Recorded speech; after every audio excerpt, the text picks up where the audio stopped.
Hello my dear Smartians, how are you? My name is Jyoti Shukla, your biology teacher, your biology mentor. आज हम बात करने वाले हैं क्लास 10th बायोलॉजी के एक इम्पॉर्टेंट चैप्टर जो कि है हमारा हेरिडिटी।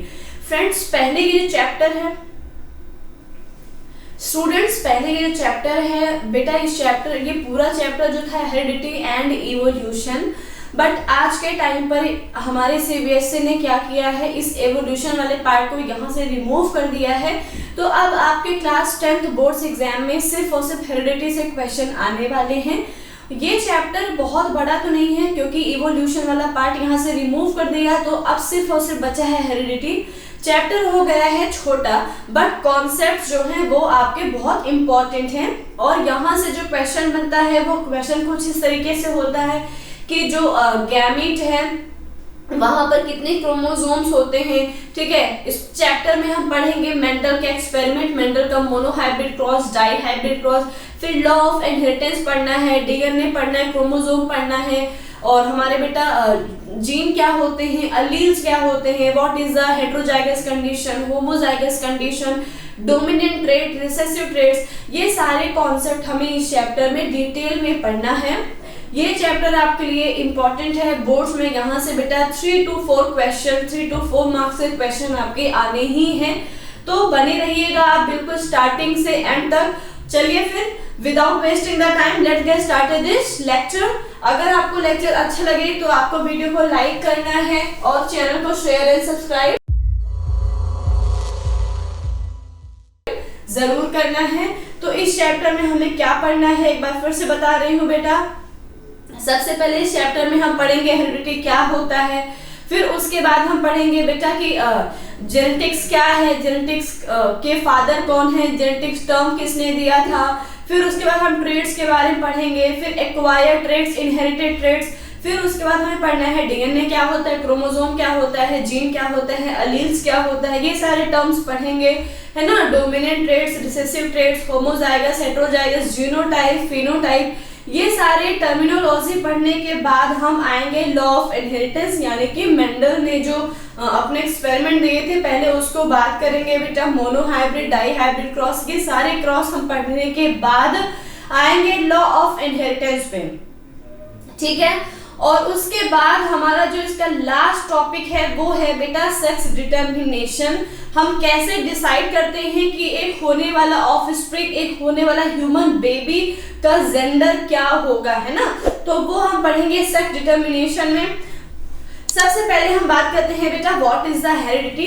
तो हेरिडिटी एक्चुअली वो प्रोसेस है जिससे कोई भी कैरेक्टर, कोई भी ट्रेट्स एक पेरेंट से उनके बच्चे में, उनके ऑफस्प्रिंग में ट्रांसफर होते हैं। इस प्रोसेस को हम बोलते हैं हेरिडिटी, ठीक है।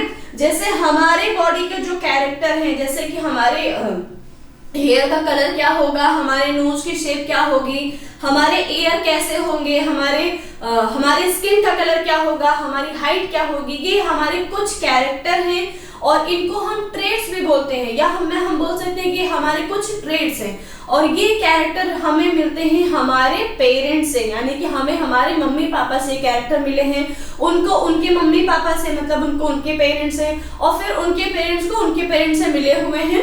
तो ये जो कैरेक्टर है बेटा, ये generation to generation pass on होते रहते हैं और इसी प्रोसेस को हम हेरिडिटी बोलते हैं, राइट। अब क्यों होता है तो वो हम देखेंगे, क्योंकि बेटा देखो जिस तरीके से हमारे पेरेंट्स हमें अपनी प्रॉपर्टी देते हैं, हमें हमारा अपना बैंक बैलेंस देते हैं, है ना, हमें बेटा वो पढ़ाते लिखाते हैं, हमें खाना पीना खिलाते हैं, मतलब एक तरीके से हमें हमारे पेरेंट्स सब कुछ देते हैं।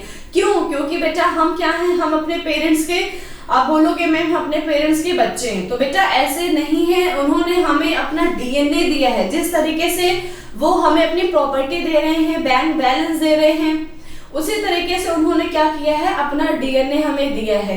तो जब वो डीएनए ट्रांसफर होता है बेटा, तो जो उनकी बॉडी के कैरेक्टर हैं वो हमारी बॉडी में ट्रांसफर हुए हैं, और इसी तरीके से हमारी जो नेक्स्ट जनरेशन होगी, यानी कि जो जनरेशन हमसे बनने वाली है, हम क्या करेंगे, उनको अपना डीएनए ट्रांसफर करेंगे और हमारे बॉडी के कैरेक्टर हमारे आने वाली जनरेशन में ट्रांसफर होते हैं, यानी हमारे ऑफस्प्रिंग में ट्रांसफर होंगे।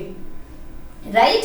तो बेटा क्यों होता है? क्योंकि वो अपना डीएनए ट्रांसफर करते हैं, डीएनए देते हैं, और हमारे बॉडी के, एक ह्यूमन बॉडी के जितने भी कैरेक्टर हैं, एक लिविंग बॉडी के जितने भी कैरेक्टर हैं, जितने भी ट्रेट्स हैं, वो स्टोर्ड कहाँ पर होते हैं? हमारे जेनेटिक मटेरियल्स यानी कि डीएनए में।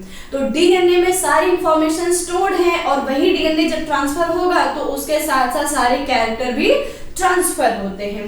तो पहले देख लेते हैं बेटा हेरिडिटी क्या होता है। द ट्रांसफर ऑफ कैरेक्टर और traits from the parents to their offspring is called heredity, है ना। जो कैरेक्टर या ट्रेट ट्रांसफर हो रहे हैं, इस प्रोसेस को हम क्या बोलते हैं? हेरिडिटी बोलते हैं।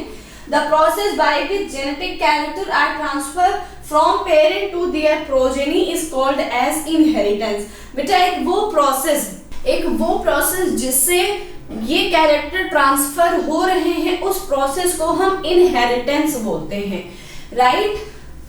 देखो तो अब हम बेटा देखते हैं कि जो हमारे ट्रेट्स हैं, जो हमारे कैरेक्टर हैं, वो बेसिकली 2 टाइप्स के होते हैं।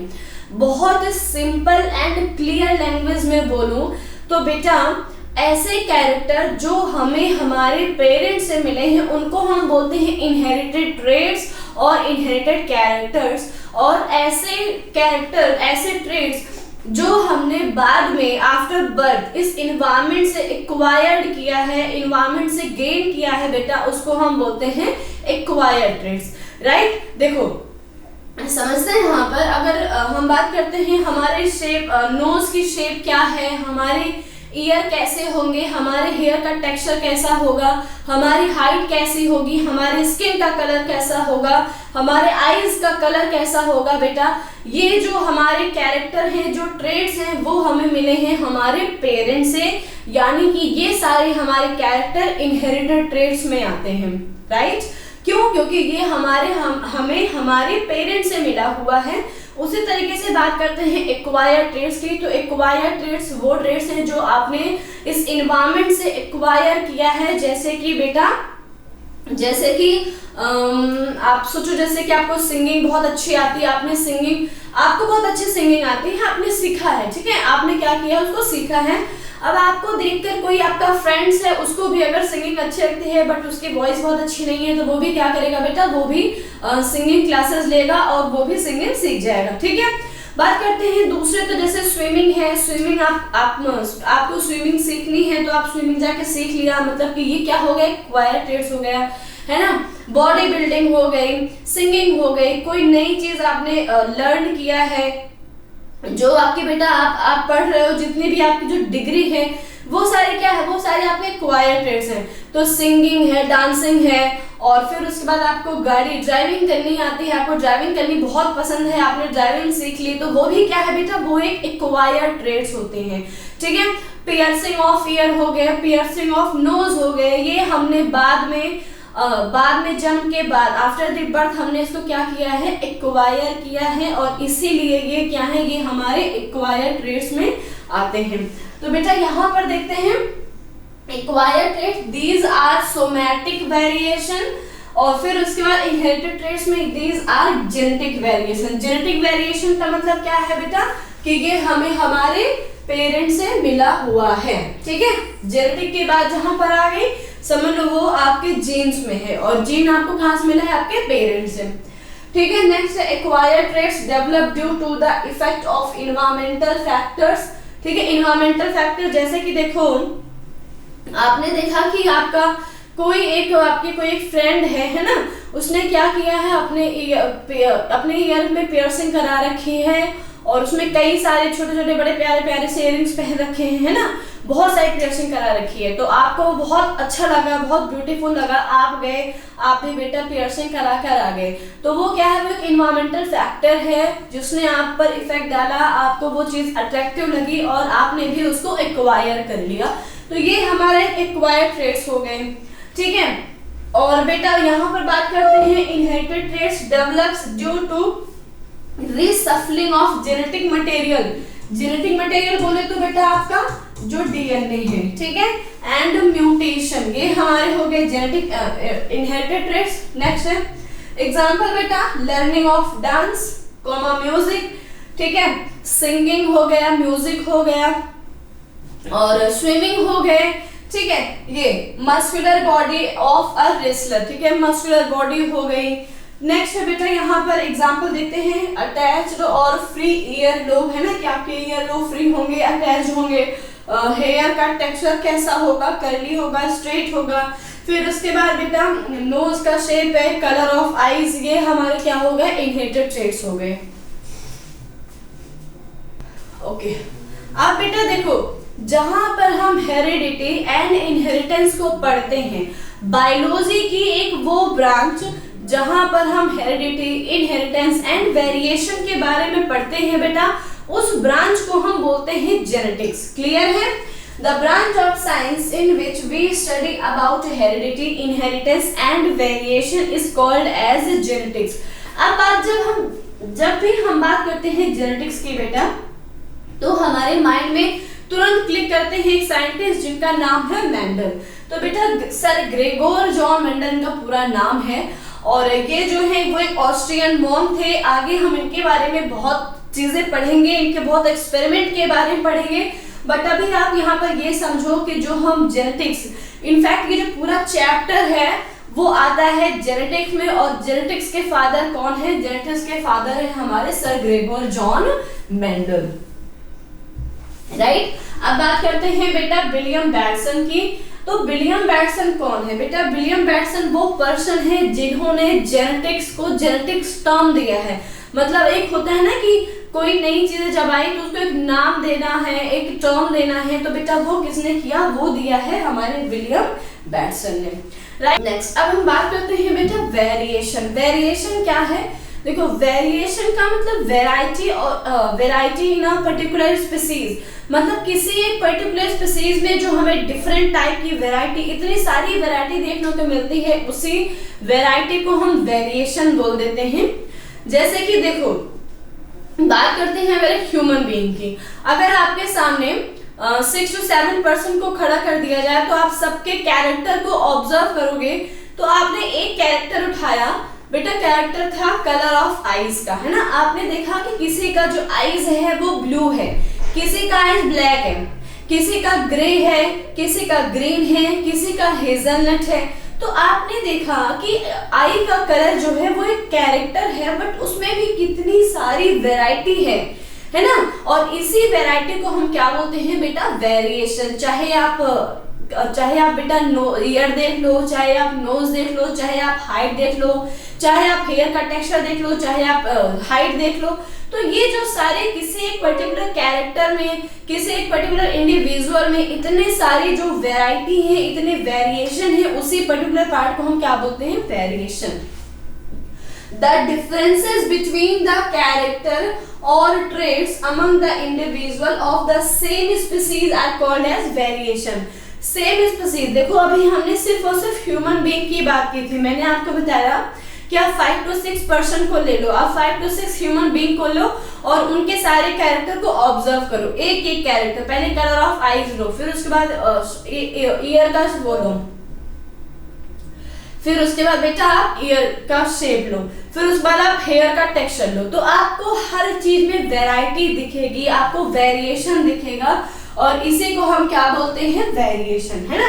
यहाँ पर देखो टेक्सचर ऑफ हेयर एक कैरेक्टर है, बट इसमें भी कितनी सारी वैरायटी है। देखो जो बाल हैं बेटा, जो हमारे हेयर हैं वो स्ट्रेट भी हो सकते हैं, वेवी भी हो सकते हैं, कर्ली भी हो सकते हैं, ठीक है। जो हमारे ईयर लोब हैं वो फ्री भी हो सकते हैं, अटैच्ड भी हो सकते हैं। कलर ऑफ आईज की बात कर रहे हैं तो ब्राउन है, ब्लैक है, ब्लू है, ग्रीन है, ग्रे है, हेजलनट है, कितने सारे यहाँ पर आपको वैरायटी दिख रही है, और ये वैरायटी होती है क्यों? वेरिएशन की वजह। अब यहाँ पर बेटा क्वेश्चन ये है, why variation is important for a species, और ये जो क्वेश्चन है ये आपके एनसीईआरटी के बुक में एज सच आपको दिया हुआ है कि जो वेरिएशन है वो इम्पोर्टेंट क्यों है किसी एक स्पीसीज के लिए।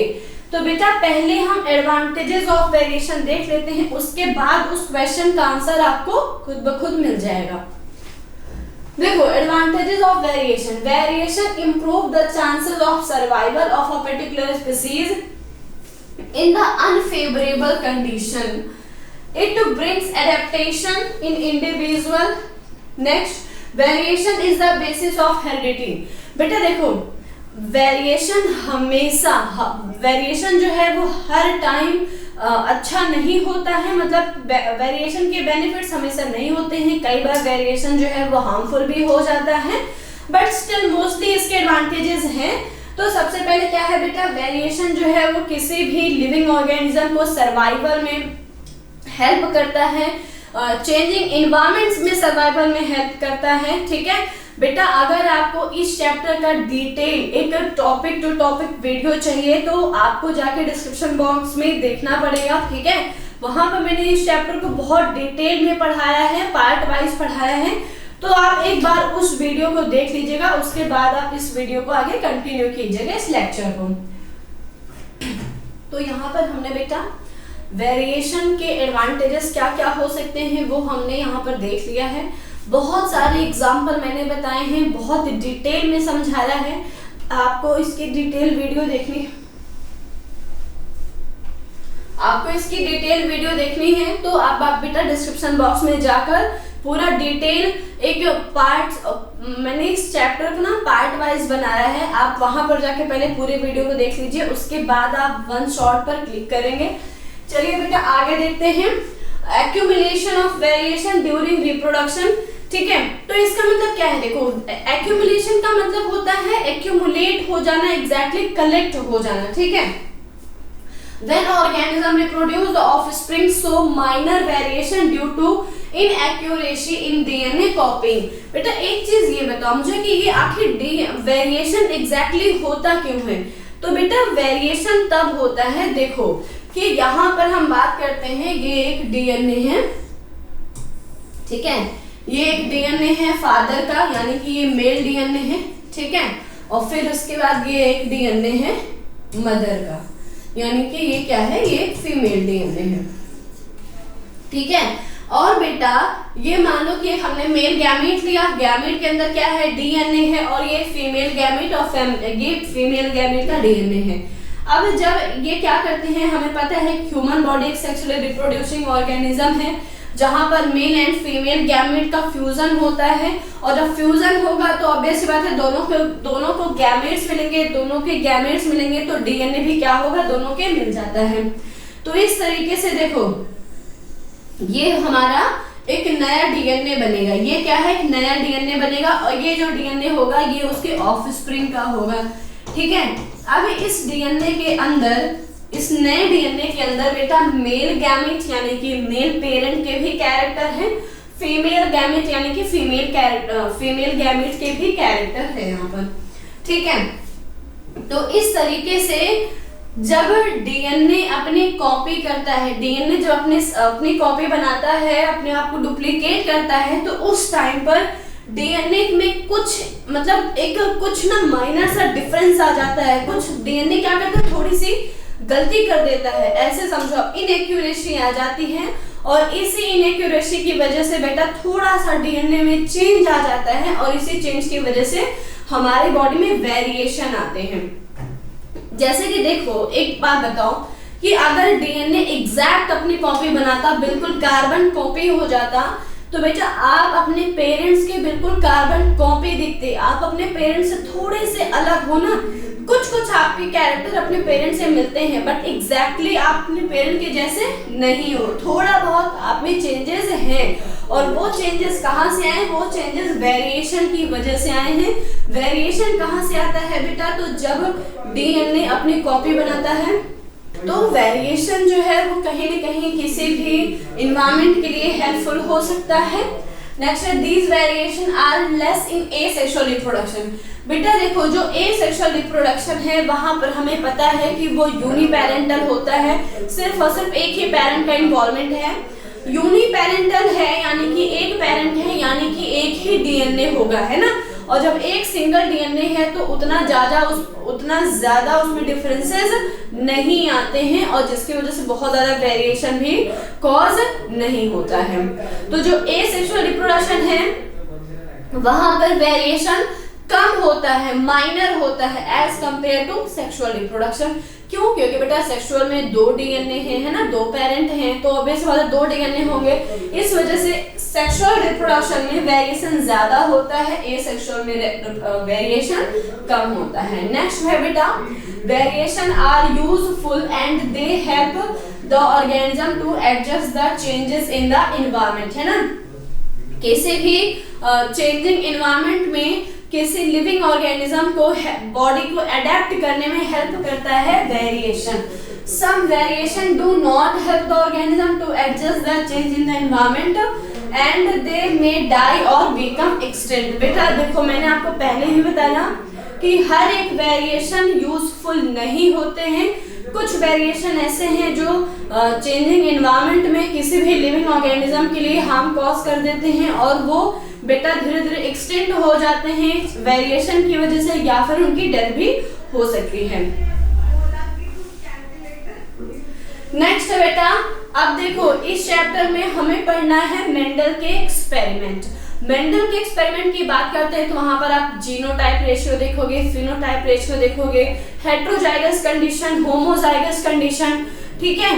तो इस तरीके से जब आपको वो एक्सपेरिमेंट पढ़ना है उसके पहले वहां पर आपको ये की टर्म्स पढ़ने होंगे।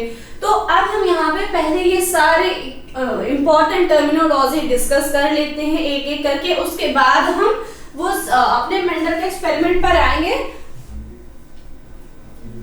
तो बेटा सबसे पहले देखो हमारा ये क्या है, सेल है। ये हमारा एक सेल है। सेल के अंदर होता है न्यूक्लियस, है ना। आप सबको पता है सेल के अंदर क्या है, न्यूक्लियस। न्यूक्लियस के अंदर होता है बेटा, क्या है न्यूक्लियस के अंदर, हमारा डीएनए है। और ये जो डीएनए है जब स्कैटर्ड फॉर्म में पड़ा हुआ है तो हम इसको डीएनए बोल रहे हैं। और जब सेल डिवीजन होता है तो यही डीएनए क्वाइल्ड एंड कंडेंस्ड हो जाता है ना, कंडेंस्ड हो जाते हैं। और उस कंडेंस्ड फॉर्म ऑफ डीएनए को हम क्या बोलते हैं, क्रोमोसोम्स बोलते हैं, ठीक है। अब देखो जो हमारा डीएनए है उसका एक पर्टिकुलर पार्ट जब हम देखते हैं तो उस पर्टिकुलर पार्ट को हम बोल रहे हैं, एक उस पर्टिकुलर सेगमेंट को हम जीन बोलते हैं। तो यहाँ पर देखो बेटा सबसे पहले बात करते हैं डीएनए की। What is the DNA? DNA, इस डीएनए का पूरा नाम है डीऑक्सीराइबोस न्यूक्लिक एसिड, है ना। डीऑक्सीराइबोस न्यूक्लिक एसिड इसका पूरा नाम होता है बेटा। डीएनए की डिस्कवरी किसने की थी वो मैंने आपको बता दिया है पहले ही, ठीक है। Deoxyribose nucleic acid and it is the chemical name for molecule that carries genetic instruction in all living organism। बेटा हमारे बॉडी के जो भी कैरेक्टर हैं, हमारे जो भी ट्रेड्स होते हैं वो सारे हमारे जेनेटिक कैरेक्टर स्टोर्ड होते हैं हमारे डीएनए में, और इसीलिए डीएनए को जेनेटिक मटेरियल्स भी बोलते हैं। ओके, तो बेटा डीएनए हमारा क्या है, डीएनए में हमारे सारे जेनेटिक कैरेक्टर, हमारा बेटा हमारे हेयर का टेक्सचर कैसा होगा, हमारे नोज कैसे होंगे, हमारी हाइट क्या होगी, हमारे स्किन का कलर क्या होगा, हमारे आईज का कलर क्या होगा, ये सारे जो हमारे कैरेक्टर हैं, सारे जो ट्रेट्स हैं वो स्टोर्ड होते हैं हमारे डीएनए के पास। और इसीलिए हम डीएनए को क्या बोलते हैं, डीएनए को बोलते हैं जेनेटिक इन्फॉर्मेशन। हमारा बेटा ये क्या है, ये हमारा जेनेटिक मटेरियल है जो सारे कैरेक्टर को अपने पास स्टोर कर रहा है, ठीक है। नेक्स्ट बात करते हैं क्रोमोसोम की। देखो बेटा जब एक सेल के अंदर, उस न्यूक्लियस के अंदर ऐसे एक thread like structure scattered form में पड़ा हुआ है तो हम उसको डीएनए बोलते हैं। फिर जब उस पर्टिकुलर सेल में डिवीजन की प्रोसेस स्टार्ट हो जाती है तो वो जो स्कैटर्ड फॉर्म ऑफ डीएनए है वो क्या होता है, वो क्वाइल्ड एंड कंडेंस्ड हो जाता है। And that coiled and condensed form of DNA is called as chromosomes. क्या बोलते हैं बेटा, chromosomes. In the nucleus of each cell the thread like structure, ठीक है, called as chromosomes. Chromosomes are always present in the pair. Chromosome बेटा हमेशा pair में पाए जाते हैं, ठीक है। बात करते हैं एक ह्यूमन बॉडी की। तो ह्यूमन बॉडी के हर एक सेल में, जितने भी सेल हैं बेटा ह्यूमन बॉडी में, हर एक सेल में 23 पेयर में क्रोमोसोम है। यानी कि इंडिविजुअली जब हम बात करें तो इंडिविजुअल कितने हैं, 46 क्रोमोसोम हैं। राइट। तो ये हमारा हो गया next, chromosomes are becomes visible during the cell division. बेटा अगर आप सोचो कि आप हर एक सेल में क्रोमोसोम देख लो तो वो आपके लिए पॉसिबल नहीं है। क्रोमोसोम हमें उसी टाइम पर विजिबल होता है जब एक सेल में सेल डिवीजन की प्रोसेस हो रही है।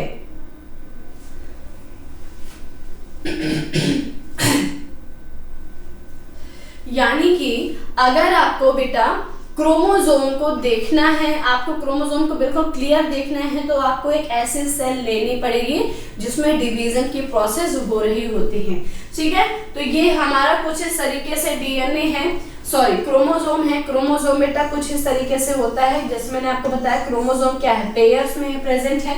तो ये एक क्रोमोसोम हमारा हो गया। ठीक है, नेक्स्ट अब हम बात करते हैं बेटा, अच्छा ये डिप्लॉयड एंड हैप्लॉयड का कॉन्सेप्ट क्या है। अभी मैंने आपको बताया chromosomes are always present in the pair. तो बेटा क्रोमोसोम हमेशा पेयर्स में होते हैं, और जब क्रोमोसोम पेयर्स में पाया जाता है तो उसको हम बोलते हैं डिप्लॉयड। क्या बोलते हैं बेटा, डिप्लॉयड। जैसे देखो ह्यूमन बॉडी में 23 क्या है, पेयर है। क्या है, 23 पेयर होते हैं। ठीक है, और इस पेयर कंडीशन को हम बोलते हैं डिप्लॉयड, या फिर हम इसको रिप्रेजेंट करते हैं 2n से। एक बार फिर से सुनो बेटा, every cell in the human body have diploid condition या फिर डिप्लॉयड क्रोमोसोम। मतलब ह्यूमन बॉडी में जितने भी सेल होते हैं, हर एक सेल के पास 23 पेयर क्रोमोसोम होते हैं। बट अगर बात करते हैं ह्यूमन बॉडी के गैमेट सेल की, ह्यूमन बॉडी के गैमेट सेल की, तो बेटा गैमेट में होते हैं सिर्फ और सिर्फ 23, not in the pair, individual कितने हैं बेटा, 23 होते हैं। ये पेयर में नहीं होते, और इसीलिए इसको हम क्या बोलते हैं, एन कंडीशन। ये 2n नहीं है, ये सिर्फ और सिर्फ n है ना। देखो क्या है, हमें पता है ह्यूमन बीइंग एक सेक्सुअल रिप्रोड्यूसिंग ऑर्गेनिज्म है ना, सेक्सुअली रिप्रोड्यूस करता है। तो देखो यहाँ पर जो हमारा एक मेल गैमीट हो गया, क्या है बेटा, ये मेल गैमीट है, और यहाँ पर एक फीमेल गैमीट। तो बेटा अगर हम बात करते हैं ये एक मेल गैमीट, ये एक फीमेल गैमीट, अब इन दोनों का हम फ्यूजन कराएंगे। मान लो आप एक अज्यूम करना कि अगर यहाँ पर 23 पेयर में होता है ना, अगर यहाँ पर 23 पेयर क्रोमोसोम होते और यहाँ पर भी 23 पेयर में क्रोमोसोम होते, है ना। यानी कि बेटा 46 यहाँ पर और 46 यहाँ पर। ठीक है, 46 यहाँ पर, 46 यहाँ पर। अब जब हम इन दोनों का फ्यूजन करा देंगे, है ना, हमें पता है कि ह्यूमन बॉडी में सेक्सुअल रिप्रोडक्शन हो रहा है, यानी दोनों गैमेट्स का फ्यूजन होगा। तो बेटा 46 कितना हो जाएगा, ये हो जाएगा बेटा टोटल 92 क्रोमोसोम।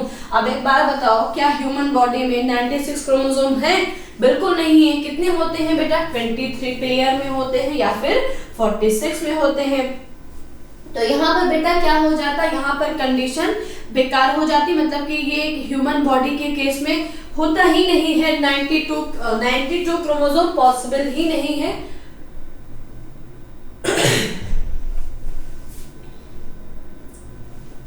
92 क्रोमोसोम बेटा पॉसिबल ही नहीं होता है।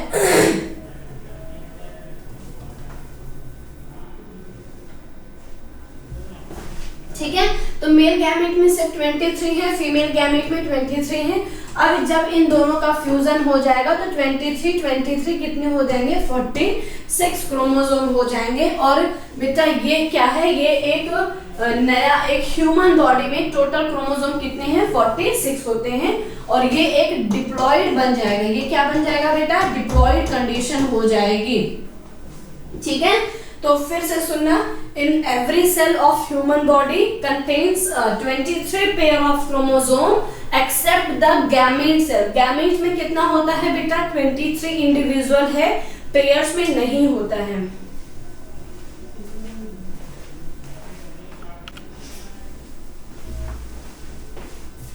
नेक्स्ट बेटा हम बात करते हैं जीन एंड एलील्स के बारे में। तो अभी मैंने आपको एक आइडिया दे दिया कि जीन क्या होता है, जीन जो है वो डीएनए का एक सेगमेंट, डीएनए का एक पार्ट है जिसको हम जीन बोलते हैं। ठीक है, अब किस पार्ट को हम जीन बोलते हैं? आपको याद होगा मैंने बताया कि जो हमारा डीएनए है वो हमारा जेनेटिक मटेरियल होता है, उसके पास हमारे बॉडी के हमारे सारे जेनेटिक कैरेक्टर स्टोर्ड होते हैं। ठीक है, और वही जेनेटिक कैरेक्टर को ट्रांसफर कर रहा है। क्या कर रहा है? ट्रांसफर कर रहा है।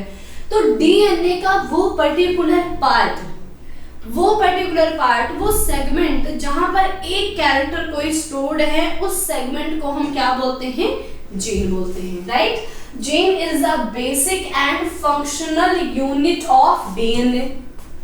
Jeans are made up of DNA. Gene किससे बनता है? डीएनए से बनता है भाई, डीएनए का ही पार्ट है ना। It is a segment of DNA that codes for a particular phenotype या फिर फंक्शन। तो देखो बेटा, यहाँ पर हमने एक डीएनए लिए, ये क्या है? हमारा एक डीएनए है। अब डीएनए का एक सेगमेंट ऐसा है जिसके पास इंफॉर्मेशन है हाइट का। किसका बेटा?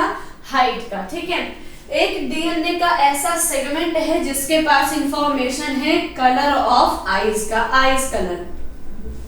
डीएनए का एक सेगमेंट, एक पार्ट ऐसा है जिसके पास इंफॉर्मेशन है ह्यूमन बॉडी के ईयर का। ठीक है, मतलब कि ईयर कैसे होंगे, फ्री होंगे या फिर अटैच्ड, ईयर लोब कैसा होगा। एक सेगमेंट ऐसा है जिसके पास बेटा हेयर का टेक्सचर कैसा होगा, वो कैरेक्टर है।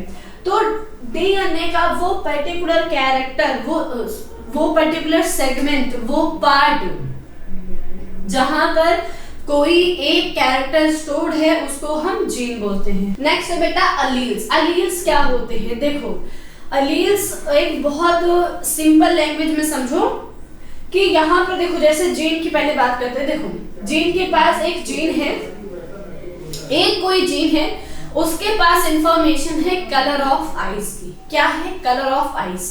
अब हमें पता है कि वो जो जीन है वो उसके पेरेंट्स से मिले हैं, यानी फादर एंड मदर से मिले हैं।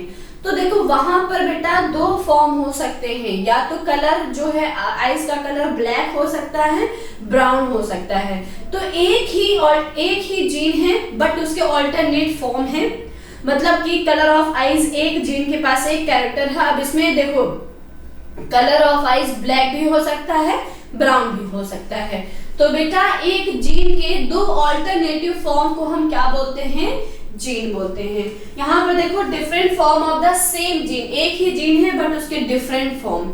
एक जीन है जो बेटा कैरेक्टर ईयर लोब कैरेक्टर को अपने पास आगे ट्रांसफर करता है। अब जो ईयर लोब है वो फ्री भी हो सकते हैं, अटैच्ड भी हो सकते हैं। तो एक पर्टिकुलर जीन के ऑल्टरनेट फॉर्म हो सकते हैं और उस ऑल्टरनेट फॉर्म को हम अलील बोलते हैं। तो यहाँ पर देखते हैं, alleles are alternative form of the same gene. Same gene का बेटा ऑल्टरनेटिव फॉर्म, या तो ब्लैक, या तो ब्राउन, या तो फ्री, या तो अटैच्ड। ठीक है, for example a gene which control height. एक जीन है जो बेटा हाइट को कंट्रोल करता है इन अ पी प्लांट्स। पी प्लांट्स की बात इसलिए की है क्योंकि बेटा इस चैप्टर में आगे हमें मेंडल के एक्सपेरिमेंट पढ़ने हैं और मेंडल के एक्सपेरिमेंट हम देखेंगे पी प्लांट पर, तो इसलिए यहाँ पर पी प्लांट दिया है। ठीक है, heights in pea plants has two alternative form. One of the allele control tallness, मतलब एक अलील ऐसा है जो टॉलनेस को कंट्रोल करता है, वहीं दूसरा अलील ऐसा है जो डॉफनेस को, यानी कि डॉफनेस को कंट्रोल कर रहा है। तो यहाँ पर एक पर्टिकुलर जीन बट उसके दो ऑल्टरनेटिव फॉर्म हैं and that alternative form are known as alleles. Clear है? तो while other control the dwarfness. ठीक है, अच्छा बेटा यहाँ पर जो टॉल है वो डोमिनेंट है और जो यहाँ पर डॉफनेस है वो क्या है? रिसेसिव है। वो हम आगे डिस्कस करेंगे। अभी ये देखो आ गया बेटा, what is the dominant trait and what is the recessive traits. ठीक है, देखो बेटा हमें पता है कि हमारे बॉडी के जो कैरेक्टर हैं वो हमें हमारे पेरेंट्स से मिले हैं और हमारे दो पेरेंट हैं, एक हमारे मम्मी है और एक पापा है। मेल गैमेट यानी कि हमारे फादर, फीमेल गैमेट यानी कि मदर, इन दोनों का फ्यूजन हुआ तो एक ह्यूमन बॉडी बनी है, हम बने हैं, राइट। तो देखो अब क्या है कि उनका हमें डीएनए मिला है, डीएनए में क्या था, जीन था, जीन में क्या था, अलील था, ठीक है। एक जीन है, अब देखो बेटा जीन है, उसमें एक इंफॉर्मेशन हमारे फादर की होगी, एक इंफॉर्मेशन मदर की होगी। मान लो यहाँ पे बात करते हैं कलर ऑफ आईज की, कलर ऑफ आईज की, ठीक है। तो जो हमारे बेटा एक हमें मिले हैं, हमें हमारे फादर से, ठीक है, एक मिला है हमारे मदर से, राइट। अब देखो मदर का जो फादर का जो जीन है उनके उसके पास इंफॉर्मेशन है कि हमारे कलर ऑफ, हमारा जो आइज का कलर है वो होगा ब्लैक, यानी कि फादर का बेटा जो आइज का कलर है उसने क्या, उसने इंफॉर्मेशन दी है ब्लैक का, ठीक है। और मदर का बात करते हैं तो मदर का है हमारे ब्राउन, राइट। अब देखो अब हमारे पास जो डीएनए है, हमारा जो डीएनए, हमारा जो जीन है वो हमें हमारे पेरेंट्स से मिला है, यानी कि मदर एंड फादर से मिला हुआ है, और हमारे पास दोनों इंफॉर्मेशन है, मतलब हमारा जो जीन है उसमें दोनों इंफॉर्मेशन है, ब्लैक एंड ब्राउन, और ये दोनों क्या है, एक जीन के दो ऑल्टरनेटिव फॉर्म है, यानी कि ये हमारे अलील्स हैं। अब देखो जब हम अपनी बॉडी में बात करते हैं, हमारे आइज का कलर क्या होगा, मान लो कि मेरे आइज का कलर हो गया ब्लैक, ठीक है, हमारे आइज का कलर क्या हो गया, ब्लैक हो गया। तो यहाँ पर बेटा जो फादर का जीन था वो हो गया डोमिनेंट, यानी कि वो कैरेक्टर अपने आप को एक्सप्रेस कर पाया है, और बेटा उस पार्ट को हम क्या बोलते हैं, उस पर्टिकुलर कि मतलब कौन सा कैरेक्टर अपने आप को एक्सप्रेस कर पाता है, तो वो क्या होता है, वो डोमिनेंट होता है। यहीं पर जो हमारे मदर का जो आइज कलर था वो अपने आप को रिसेसिव नहीं कर पाया, यानी कि वो क्या है, रिसेसिव है। तो एक वो कैरेक्टर, एक वो ट्रेट्स जो अपने आप को एक्सप्रेस कर पाता है वो डोमिनेंट होता है, और जो नहीं कर पाता वो क्या होता है, रिसेसिव होता है। देखो dominant trait is the one that will express phenotypically in the heterozygous. A dominant allele is expressed by the capital letter। जो डोमिनेंट allele होता है वो कैपिटल लेटर से एक्सप्रेस किया जाता है, अभी मैंने आपको बताया था, ठीक है। तो ये देखो, अच्छा यहाँ पर है हेटेरोजाइगस कंडीशन। हेटेरोजाइगस कंडीशन की मतलब ये है कि बेटा दो डिफरेंट टाइप्स के अलील हैं, जब डिफरेंट टाइप्स के अलील होते हैं तो उसको हम हेटेरोजाइगस कंडीशन बोलते हैं। जैसे यहाँ पर देखो, यहाँ पर फादर का आइज का कलर ब्लैक था, मदर का आइज का कलर ब्राउन था, यानी कि दो डिफरेंट अलील थे, है ना, दो अलग अलग अलील हैं, तो ये जो कंडीशन है ये हेटेरोजाइगस कंडीशन है। और अगर यहाँ पर मान लो कि दोनों के अलील सेम होते, फादर का ब्लैक, मदर का भी ब्लैक, और जब दोनों के सेम है तो उसको हम क्या बोलते हैं, होमोजाइगस, राइट। क्या बोल देंगे बेटा, होमोजाइगस। अब देखो रिसेसिव ट्रेट्स क्या होता है, रिसेसिव ट्रेट्स हमेशा होमोजाइगस कंडीशन में अपने आप को एक्सप्रेस करेगा, और होमोजाइगस कंडीशन क्या है वो भी मैंने आपको बता दिया है। Recessive traits is a traits that will only express in the homozygous condition, right? A recessive allele is expressed by small letter। Recessive जो है वो small letter से express किया जाता है। यहाँ पर देखो phenotype and genotype क्या होता है, एक बार इसको समझ लेते हैं।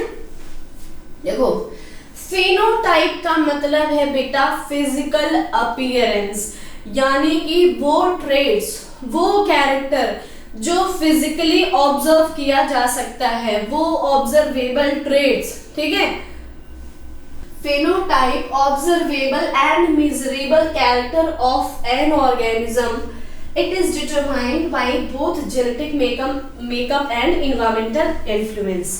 देखो यहाँ पर क्या है, जैसे हमने एक कैरेक्टर लिया, एक फ्लावर है बेटा, एक फ्लावर का दो कलर है, एक या तो व्हाइट है या फिर पर्पल है, ठीक है। तो अब आप यहाँ पर इस फ्लावर को देख पा रहे हो, आप इसको ऑब्जर्व कर पा रहे हो कि अच्छा ये वाइट है एंड ये पर्पल है। तो जो आपके लिए फिजिकली अपीयरेंस है, जो आपको दिख रहा है, उसको हम बोलते हैं फिनोटाइप। जैसे कि आपके सामने किसी एक पर्सन को खड़ा कर दिया जाता है और पूछा जाता है कि भाई इसके सारे कैरेक्टर बताओ, वो कैरेक्टर बताओ जो आप देख पा रहे हो, जो आपके लिए ऑब्जर्वेबल है, मेजरेबल है। तो आप बोलोगे अच्छा इनके जो आईज का कलर है वो ब्राउन है, इनके जो ईयर लोब है वो फ्री है, इनके जो नोज का शेप है वो बिल्कुल शार्प है, ठीक है, इनके जो हेयर का टेक्सचर है वो वेवी है, इनकी हाइट जो है वो टॉल है। तो वो कैरेक्टर जिसे आप ऑब्जर्व कर पा रहे हो, जिसे आप देख पा रहे हो, वो क्या है बेटा, वो हमारा फेनोटाइप होता है, ठीक है। बट वो कैरेक्टर जिसको आप देख पा रहे हो वो फेनोटाइप है, वो कैरेक्टर उसके जीन में है, वो कैरेक्टर क्या है, उसके जीन में है, वो उसका जीनोटाइप है। Genotype set of genes that an organism carries, है ना, कि अगर कोई बंदा टॉल है तो उसके पास टॉल वाला जीन है ना। अगर किसी बंदे की ईयर लो बेटा फ्री है तो उसके जो जीन है वहां पे इंफॉर्मेशन है कि ईयर लो फ्री होंगे, तो वो उसका जीनोटाइप हो गया, राइट। नेक्स्ट है बेटा होमोजाइगस एंड हेट्रोजाइगस कंडीशन, और ये मैंने आपको एक बार पहले भी बता दिया है। हेट्रोजाइगस कंडीशन का मतलब क्या है बेटा, जब दो डिफरेंट फॉर्म ऑफ अलील हैं तो उसको हम क्या बोलते हैं, हेट्रोजाइगस बोलते हैं, एंड जब सेम फॉर्म ऑफ अलील होते हैं तो उसको होमोजाइगस बोलते हैं। एक बार फिर से यहाँ पर देख लो, homozygous means that the organism has two copies of the same allele, है ना बेटा। देखो होमोजाइगस है मतलब कि सेम अलील की दो कॉपी होगी, ठीक है। जैसे कि मान लो मदर का जो जीन है उसके पास इंफॉर्मेशन है कि भाई हाइट क्या है, टॉल है, और जो फादर का है उनके पास भी जो इंफॉर्मेशन है वो क्या है, टॉल है। तो टॉल एंड टॉल दोनों क्या हो गए, सेम हो गए, तो ये कंडीशन होमोजाइगस हो गई। और इस कंडीशन में जो उनका बच्चा होगा, जो उनका ऑफस्प्रिंग होगा, उसकी हाइट भी टॉल होगी, है ना। तो वो क्या है, वो एक रिसेसिव ट्रेट्स है। तो यहाँ पर देखो ये हमारा हो गया बेटा homozygous condition. Next heterozygous condition की बात करते हैं। Heterozygous means that an organism has two different allele of a gene, मतलब एक जीन है बट उसमें दो डिफरेंट अलील हैं, ठीक है। ईयर लोब एक जीन है बट उसमें एक ईयर लोब फ्री होगा, एक ईयर लोब अटैच्ड होगा, दो डिफरेंट अलील हो गए। इस कंडीशन को हेट्रोजाइगस कंडीशन बोलते हैं।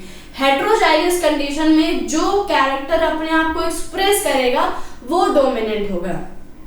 भाई एक बात बताओ, फाइट भी तो दो बंदों में होगी ना, जब दो लोग होंगे फाइट तो तभी होगी।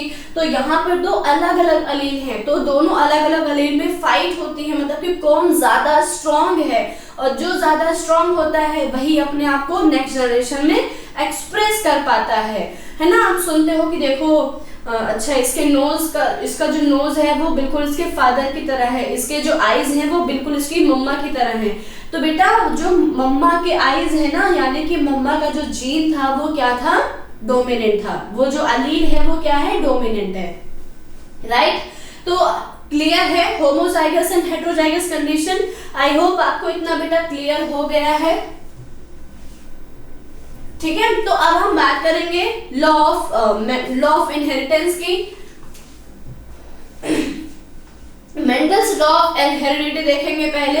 तो मेंडल्स ने क्या किया, मेंडल्स जो है वो भाई एक ऑस्ट्रियन मॉन्क थे, मैंने आपको पहले ही बताया। उन्होंने क्या किया, उन्होंने बेटा पी प्लांट पर एक्सपेरिमेंट किया था, ठीक है। तो Gregor Mendel and Austrian monk carried important studies on heredity, और इसीलिए इनको हम क्या बोलते हैं, फादर ऑफ जेनेटिक्स बोलते हैं।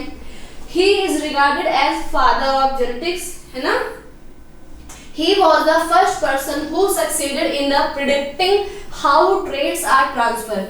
ये वो पहले पर्सन है जिन्होंने इस चीज को प्रेडिक्ट किया, जिन्होंने बताया कि कैसे कैरेक्टर एक जनरेशन से दूसरे जनरेशन में पास ऑन होते हैं। ये सबसे पहले हमें किसने बताया था, मेंडल जी ने, ठीक है। Transfer from one generation to the next generation, सबसे पहले ये पर्सन है जिन्होंने बताया कि भाई मम्मी पापा के कैरेक्टर कैसे उनके बच्चे में आते हैं, उनके बच्चे के कैरेक्टर कैसे उनके बच्चे में आते हैं, है ना। तो जनरेशन टू जनरेशन जो कैरेक्टर ट्रांसफर हो रहे हैं वो हमें सबसे पहले पता कहाँ से चलता है, मेंडल के द्वारा एक्सपेरिमेंट किए गए जो मोनोहाइब्रिड एंड डाइहाइब्रिड क्रॉस हैं वहां से हमें पता चलता है। हम देखते हैं कि मेंडल्स ने पी प्लांट पे एक्सपेरिमेंट किया। तो ठीक है, यहाँ पर हम थोड़ा सा मेंडल्स के एक्सपेरिमेंट के बारे में डिस्कस करते हैं। Mendel's works on P plant. Mendel's worked on P plants because, अच्छा हमारे माइंड में क्वेश्चन ये आता है कि मेंडल ने सिर्फ पी प्लांट को ही क्यों चूज किया, उनके पी प्लांट को चूज करने के पीछे रीजन क्या थे। तो बेटा ये यहाँ पर आपको कुछ रीजन दिया हुआ है। सबसे पहले they can grow easily in large number. बेटा जो पी प्लांट होते हैं वो कम टाइम पर ज्यादा से ज्यादा नंबर में ग्रो करते हैं। सबसे पहले तो उनका एडवांटेज ये होता है। सेकंड है they can be either self pollinated और क्रॉस पॉलिनेटेड। तो जो पी प्लांट होते हैं बेटा वो सेल्फ पॉलिनेटेड, उनमें सेल्फ पॉलिनेशन भी होता है एंड क्रॉस पॉलिनेशन भी होता है। अब जब बेटा इसमें self pollination and cross pollination दोनों हो रहा है तो ऑब्वियस सी बात है ये पी प्लांट कैसा होगा, बाइसेक्सुअल प्लांट होता है। तो नेक्स्ट दे कंटेन मेनी, मतलब पी प्लांट क्या है, बाइसेक्सुअल है। उसके बाद next they contain many contrasting character. बेटा पी प्लांट के जो कैरेक्टर होते हैं वो बड़े कॉन्ट्रास्टिंग नेचर के होते हैं। जैसे कि बात करते हैं पी प्लांट के फ्लावर की, तो पी प्लांट का जो फ्लावर है वो व्हाइट भी हो सकता है, पर्पल भी हो सकता है। पी प्लांट जो खुद एक प्लांट है बेटा वो टॉल भी हो सकता है एंड डॉफ भी हो सकता है। पी प्लांट के जो सीड होते हैं वो राउंड भी होते हैं, वो रिंकल्ड भी होते हैं। पॉड का जो शेप है वो बेटा कंस्ट्रक्टेड भी होता है, फ्लैटेंड भी होता है।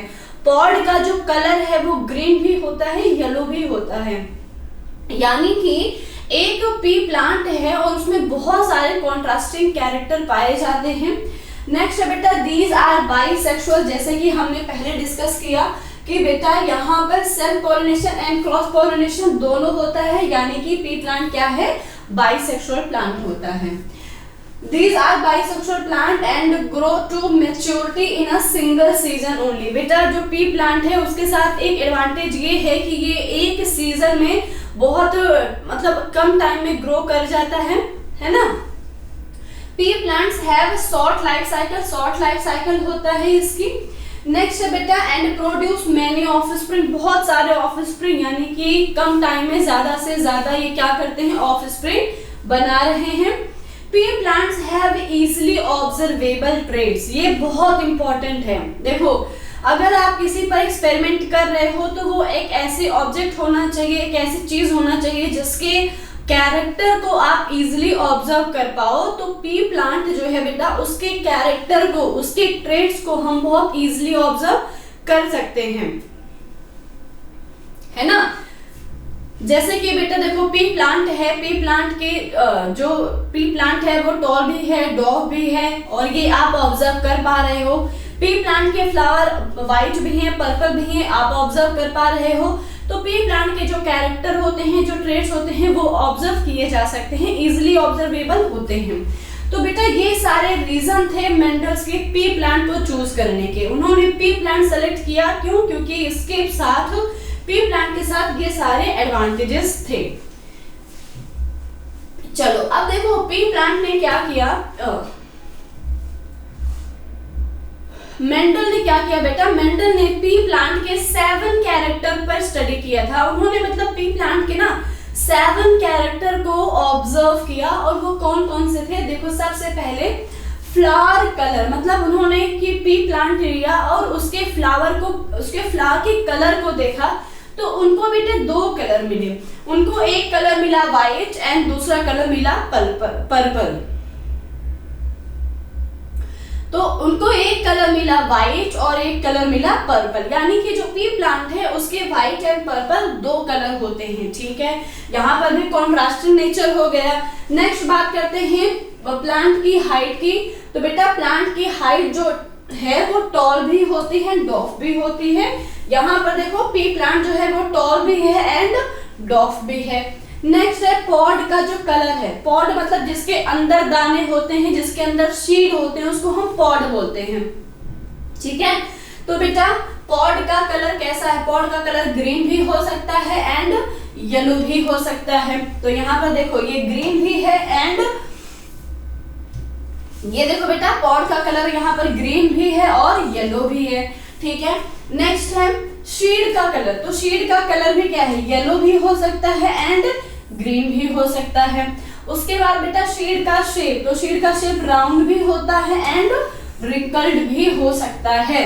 नेक्स्ट है फ्लावर की पोजीशन, कि एक पी प्लांट में जो उसका फ्लावर है, जो उसका पोजीशन क्या है? तो बेटा वो एक्सियल भी होता है एंड टर्मिनल भी होता है, राइट। तो ये सारे कैरेक्टर थे पी प्लांट के, जिसको मेंडल ने क्या किया था, जिसको स्टडी किया, ठीक है। तो ये हम देखते हैं। अब सबसे पहले हम बात करेंगे मेंडल के एक्सपेरिमेंट की। तो मेंडल ने क्या किया? मेंडल ने सबसे पहले बेटा अपना दिया मेंडल्स मोनोहाइब्रिड क्रॉस, ठीक है। मेंडल के हम मोनोहाइब्रिड क्रॉस को अगर देखते हैं, मेंडल ने क्या किया बेटा? मेंडल ने एक प्लांट लिया, पी प्लांट लिया, ठीक है।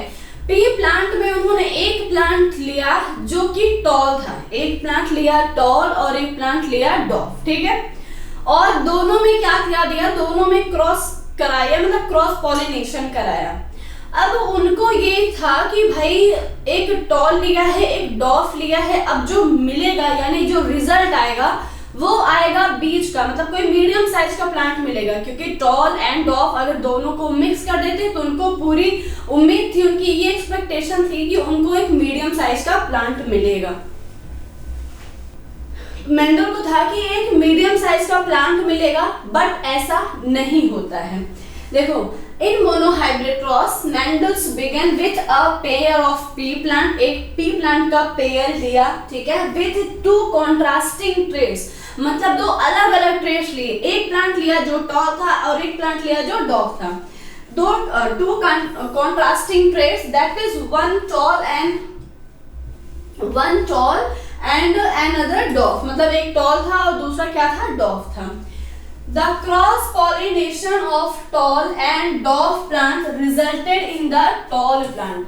बेटा क्या किया? एक टॉल प्लांट लिया, एक डॉफ प्लांट लिया, दोनों में क्रॉस पॉलिनेशन कराया और जो उनको रिजल्ट मिलता है F1 जनरेशन में, F1 बोले तो फिलियन, F का मतलब क्या है? फिलियल वन, ठीक है। तो F1 जनरेशन में जो उनको प्लांट मिला, उनको टॉल प्लांट मिला। देखो उन्होंने सोचा क्या था? उन्होंने सोचा था कि मीडियम साइज का प्लांट मिलेगा, बट ऐसा नहीं हुआ। उनको जो प्लांट मिला वो टॉल था। वो क्या था? टॉल था। इसका मतलब ये है कि जो टॉल ट्रेट्स है, जो टॉल कैरेक्टर है, वो एक डोमिनेंट कैरेक्टर है। क्यों? क्योंकि वो अपने आप को एक्सप्रेस कर पाया है। हमने दो कंडीशन लिया था, एक टॉल लिया था और एक डॉफ लिया था, है ना। यानी कि हमने कंडीशन क्या ली थी बेटा? कंडीशन ली थी हमने हेट्रोजाइगस। और यहाँ पर टॉल प्लांट जो है वो F1 जनरेशन में एक्सप्रेस कर पाता है, यानी कि टॉल जो है वो एक डोमिनेंट ट्रेट्स होता है और डॉफ जो है वो एक रिसेसिव ट्रेट्स होता है। ये हमें मेंडल के मोनोहाइब्रिड क्रॉस से पता चलता है, राइट। नेक्स्ट बेटा अब देखो उनको जो F1 जनरेशन में टॉल प्लांट मिला, बट वो प्योर टॉल नहीं था। एक बात बताओ कि यहाँ पर हमने एक टॉल लिया है, एक डॉफ लिया है। सबसे पहले जो पेरेंट थे वो एक टॉल थे, एक डॉफ थे। मेंडल ने एक टॉल और एक डॉफ प्लांट तो लिया था। अब F1 जनरेशन में टॉल प्लांट मिलता है, लेकिन इसका मतलब ये नहीं है कि बेटा डॉफ बिल्कुल गायब हो गया है। जो आपको F1 जनरेशन में टॉल प्लांट मिला वो प्योर टॉल नहीं है बेटा, वो क्या था? वो एक हाइब्रिड टॉल था। हाइब्रिड बोले तो इसके अंदर डॉफ वाले प्लांट का भी कैरेक्टर प्रेजेंट है, राइट। डॉफ वाले प्लांट का कैरेक्टर प्रेजेंट है, यानी कि ये एक हाइब्रिड टॉल है। ये क्या है बेटा? ये एक हाइब्रिड टॉल है। तो F1 जनरेशन में मिलता है hybrid tall character, hybrid tall plant मिले। All the hybrid tall plant were all the hybrid plant were tall. जितने भी प्लांट मिलते हैं वो हाइब्रिड थे बट टॉल थे। He called this as a first hybrid generation, यानी F1 generation, and offspring were called filial one और F1 progeny, right। अब देखो तो इनको बेटा जो टॉल प्लांट मिला उसमें इन्होंने क्या कराया, टॉल प्लांट का मतलब क्या है, एक कैपिटल टी और एक स्मॉल टी। कैपिटल टी क्या है, टॉल है, स्मॉल टी क्या है, डॉफ है, right, capital T small T. अब बेटा इन्होंने इसमें करा दी सेल्फिंग, क्या करा दी, सेल्फिंग। सेल्फिंग बोले तो बेटा सेल्फ पॉलिनेशन, क्या कराया, सेल्फ पॉलिनेशन। देखो पहले F1 जनरेशन में एक टॉल एक डॉफ और क्रॉस पॉलिनेशन कराया था, बट यहाँ पर बेटा जो उनको F1 जनरेशन में मिला है ना, F1 जनरेशन में जो उन्हें मिला था उन्होंने क्या कराया, सेल्फिंग कराया। और फिर इनको क्या मिलता है बेटा, फिर इनको देखो यहाँ पर टोटल कितने प्लांट मिले, टोटल 4 प्लांट मिलते हैं, ठीक है, 4। एक आपका कैपिटल टी यानी कि प्योर टॉल, फिर उसके बाद बेटा capital T and small T, capital T small T, फिर उसके बाद बेटा capital T and small T, फिर से आपको एक capital T and small T. Next फिर उसके बाद लास्ट में मिलेगा स्मॉल टी, लास्ट में क्या मिला, स्मॉल टी। तो यहाँ पर उन्होंने देखा, अगर अब बात करते हैं कि F2 जनरेशन में क्या मिला, ये जो प्लांट मिले ये F2 जनरेशन में मिलते हैं, ठीक है। तो आप यहाँ पर देखो सबसे पहले उनको जो मिला था F1 जनरेशन में एक capital T small T, capital T small T यानी कि हाइब्रिड प्लांट मिला था, ठीक है। तो उन्होंने क्या किया, अब इनमें एक पल्लेट स्क्वायर बनाया और यहाँ पर हम देखते हैं बेटा, ये देखो कैपिटल टी यानी कि एक आपको होमोजाइगस टॉल मिला है, यहाँ पर भी देखो एक क्या है, होमोजाइगस टॉल है। नेक्स्ट बेटा कैपिटल टी स्मॉल टी, तो कैपिटल टी स्मॉल टी, यहाँ पर देखो कैपिटल टी स्मॉल टी यानी कि हेट्रोजाइगस टॉल, राइट। नेक्स्ट बेटा आपका फिर उसके बाद capital T and small T, तो ये क्या है, capital T and small T यानी कि हेट्रोजाइगस टॉल, ये देखो कैपिटल टी स्मॉल टी। फिर उसके बाद लास्ट में क्या है, small T and small T, तो बेटा ये होमोजाइगस डॉफ है। तो F2 जनरेशन में इनको एक प्योर टॉल प्लांट मिला, 2 हाइब्रिड टॉल मिले और एक प्योर डॉफ यानी कि होमोजाइगस डॉफ मिला। तो अब बात ये आती है कि इनका रेशियो क्या है, F2 जनरेशन में इनका रेशियो क्या है। तो बेटा एक होता है फिनोटिपिक रेशियो, एक होता है जीनोटाइप रेशियो।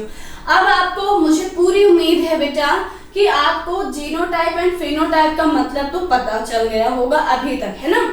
फिनोटाइप का मतलब फिजिकली ऑब्जर्वेबल मेजरेबल ट्रेट्स जो आप देख पा रहे हो, एंड जीनोटाइप का मतलब कि उसके जीन में ये इंफॉर्मेशन है, उसके जीन का जो मेकअप है वो उसका जीनोटाइप रेशियो है, राइट। चलो अब आप इसको ध्यान से देखो, जब आप इसको देखोगे तो आप मुझे बताओगे कि मैम फेनोटाइप रेशियो यानी कि जो हम देख पा रहे हैं, मैं बोलूंगी हाँ ठीक है वही है, तो आप बोलोगे मैम 1 2 3 क्या है, आपको टॉल प्लांट दिख रहे हैं। अगर बात आती है फिजिकली ऑब्जर्वेबल मतलब फिजिकल अपीयरेंस का, राइट, तो आपको 3 प्लांट टॉल दिख रहे हैं यानी उसका फिनोटाइप रेशियो 3 हो जाएगा, एंड 1 आपको डॉफ दिख रहा है तो फिनोटाइप रेशियो 3:1 हो गया। क्लियर है, क्या हो गया, 3:1 हो गया है फिनोटाइप रेशियो। नेक्स्ट है जीनोटाइप रेशियो। तो जीनोटाइप रेशियो में देखो बेटा, एक आपका ये प्योर टॉल है, ठीक है, एक क्या है, प्योर टॉल है यानी इसका जो जीन है इसके पास प्योर टॉल के ही जीन है।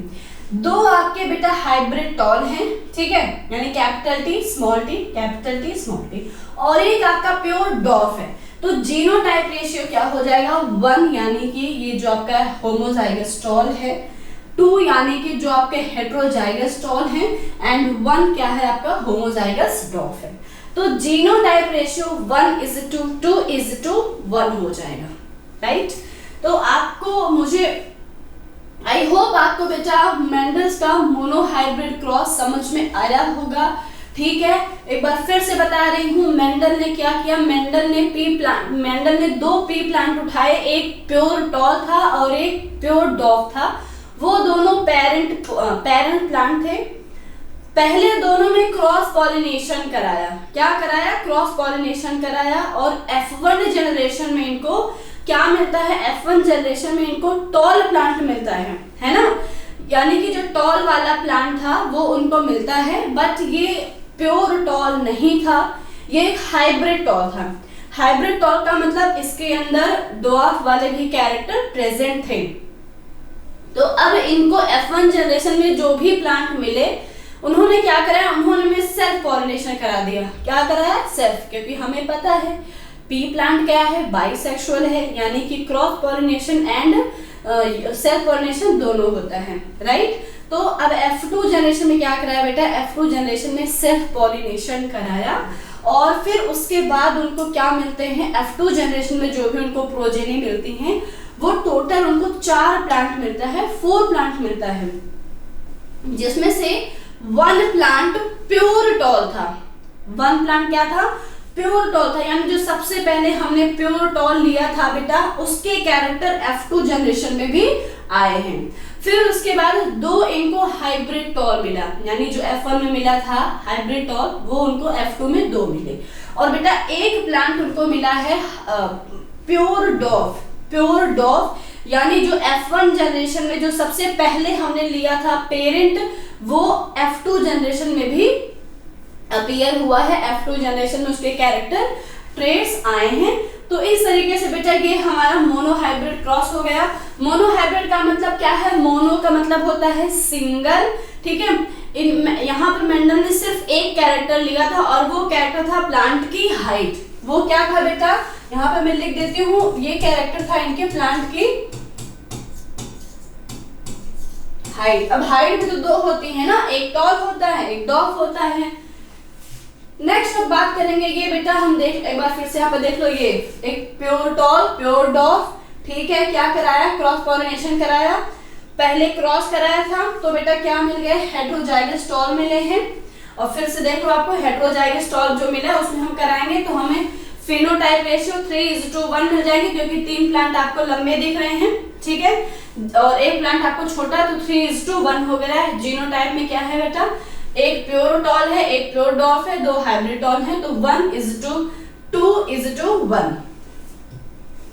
अब हम बात करेंगे डाई हाइब्रिड क्रॉस की।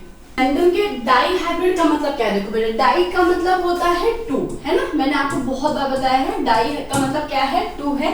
तो डाई हाइब्रिड क्रॉस में मेंडल ने क्या किया, मेंडल ने पी प्लांट के 2 कैरेक्टर की एक साथ स्टडी की, है ना। जैसे मोनो हाइब्रिड में क्या किया था, एक कैरेक्टर पर स्टडी की थी, वो प्लांट की हाइट थी।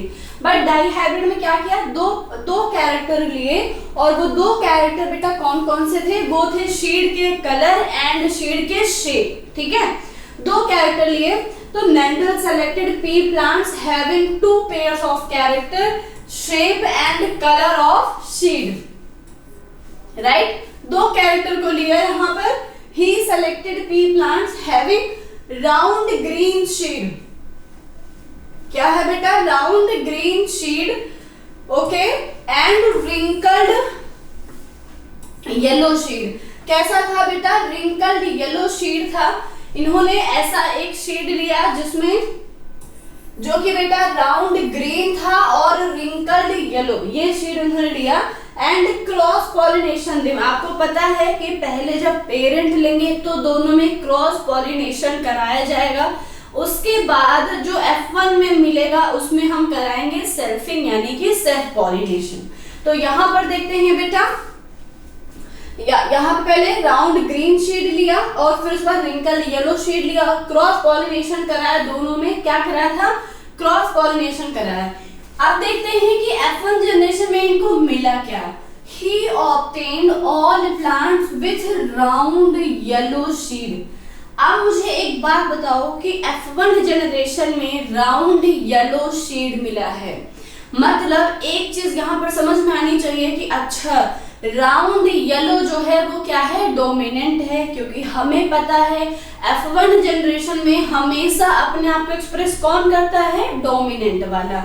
तो यहाँ पर अगर पी प्लांट के शेड का शेप एंड कलर की बात करें तो बेटा जो शेप है उसमें राउंड और कलर में येलो क्या है, डोमिनेंट है, और डोमिनेंट ही F1 में अपने आप को एक्सप्रेस करता है। इनफैक्ट इससे रिलेटेड एक लॉ भी है, अभी आगे हम डिस्कस करेंगे। एक लॉ है जिसका नाम है मेंडल्स लॉ ऑफ डोमिनेंट, ठीक है। सबसे पहले क्या है, लॉ ऑफ डोमिनेंट। यहाँ पर देखो क्या मिला है, round yellow शीड in F1 generation. When these plants were self pollinated, क्या बताया मैंने, पहले क्या होगा क्रॉस पॉलिनेशन, देन उसके बाद self pollination, then self pollinated in F2 generation out of 16 plant. इनको टोटल बेटा F2 में कितने मिले थे, टोटल प्लांट मिले थे 16। अब उस 16 में हम देखते हैं कौन से कितने प्लांट मिले हैं। आउट ऑफ 16 प्लांट्स 9 प्लांट क्या था, 9 हैड राउंड येलो यानी कि डोमिनेंट वाले। राउंड येलो क्या है, डोमिनेंट। कितने मिले हैं, 9 मिले, क्योंकि डोमिनेंट है तो सबसे ज्यादा आए हैं, ठीक है। Round yellow. 3 had round green, 3 क्या है बेटा, राउंड ग्रीन है। 3 had wrinkled yellow and 1 had wrinkled green. Seed in ratio क्या होगा बेटा, रेशियो होगा 9:3:3:1। तो फटाफट हम यहाँ पर मेंडल का एक्सपेरिमेंट देख लेते हैं। चलो, ये हमारा मेंडल का डाई हाइब्रिड क्रॉस है। सबसे पहले क्या लिया, ये बेटा क्या है, पेरेंट है। ये हमारे क्या है, ये हमारे हैं पेरेंट, ठीक है। क्या लिया है, round yellow and wrinkled green, round yellow wrinkled green, ठीक है। तो ये हमने ले लिया बेटा, और हमने क्या कराया, हमने कराया क्रॉस पॉलिनेशन, ठीक है। तो F1 जनरेशन में क्या मिला है, F1 जनरेशन में देखो हमें मिला है बेटा, हमें मिला राउंड ग्रीन। क्या मिला है, राउंड ग्रीन मिला है, ठीक है। अब हम इसमें क्या करेंगे, अब हम इसमें करा देंगे सेल्फिंग। बेटा F1 जनरेशन में क्या मिला है, राउंड येलो शीड। क्या मिला बेटा, राउंड येलो, ये हमें मिला है राउंड येलो शीड मिला। ये देखो यहाँ पर लिखा हुआ है F1 जनरेशन में, ये नहीं है सॉरी, यहाँ पर देखो F1 जनरेशन में राउंड येलो शीड मिला। अब हम इनमें सेल्फ पॉलिनेशन कराएंगे, यानी कि सेल्फिंग कराएंगे, और टोटल हमें मिलेगा कितना, टोटल हमें मिलेगा 16 प्लांट। किसमें बेटा, F2 जनरेशन में। किसमें, F2 जनरेशन में मिलेंगे 16 plant.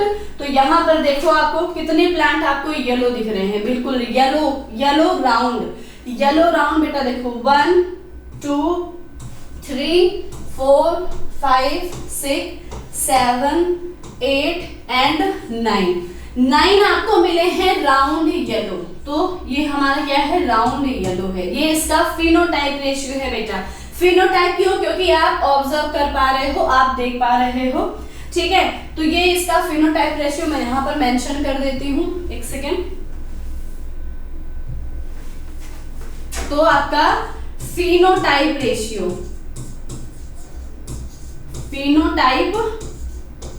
Ratio in F2 generation, तो बेटा 9 क्या है, राउंड येलो। 9 क्या है बेटा, राउंड येलो है, ठीक है। उसके बाद देखते हैं हम राउंड ग्रीन। तो राउंड ग्रीन देखो 1 2 3, तो 3 क्या है आपके, राउंड ग्रीन, राइट। उसके बाद देखना है आपको रिंकल्ड येलो देखो 1 2 3, तो बेटा 3 आपको क्या मिले हैं, रिंकल्ड येलो, एंड 1 आपको मिला है राउंड ग्रीन। 1 क्या मिला है बेटा, राउंड ग्रीन। तो 9 प्लांट ऐसे हैं जो कि राउंड येलो हैं। राउंड येलो क्यों, क्योंकि राउंड येलो जो है वो एक डोमिनेंट कैरेक्टर है, राइट। उसके बाद राउंड ग्रीन आपको 3 मिले हैं और रिंकल्ड येलो 3 मिले हैं, एंड बेटा रिंकल्ड ग्रीन आपको 1 मिला है, राइट।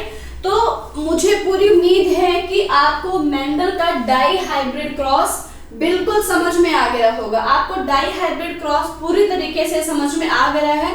अब हम देखेंगे मेंडल्स के लॉ ऑफ इनहेरिटेंस को, ठीक है। तो मेंडल ने इस अपने एक्सपेरिमेंट के बेसिस पर, जो एक्सपेरिमेंट किया उसके बेसिस पर इन्होंने 3 लॉ दिया था। क्या दिया, 3 लॉ दिया, और वो कुछ इस तरीके से हैं। क्या नाम है, मेंडल्स लॉ ऑफ इनहेरिटेंस, और टोटल 3 लॉ हैं, जो कि सबसे पहले मेंडल्स लॉ ऑफ डोमिनेंट, उसके बाद Mendel's law of segregation, and last one is Mendel's law of independent assortment. तो ये आपके 3 लॉ हैं जो कि हमें पढ़ना है, ठीक है। बहुत इंपॉर्टेंट है बेटा, बोर्ड्स में यहाँ से क्वेश्चन आएंगे, आपको आ जाएगा explain the Mendel's law of inheritance. तो आपको वहां पर वो तीनों लॉ आपको बताने हैं। तो यहाँ पर देखो सबसे पहले हम देखते हैं मेंडल्स लॉ ऑफ इनहेरिटेंस में based on monohybrid cross. Monohybrid पता ही है कि बेटा सिंगल कैरेक्टर जो कि प्लांट की हाइट लिया था, ठीक है। तो मेंडल्स के मोनोहाइब्रिड पर बेस है दो लॉ जो कि है law of dominant and law of segregation, right. तो लॉ ऑफ डोमिनेंट क्या कहता है, when two different allele, and what is the meaning of two different allele? different मतलब heterozygous condition, right?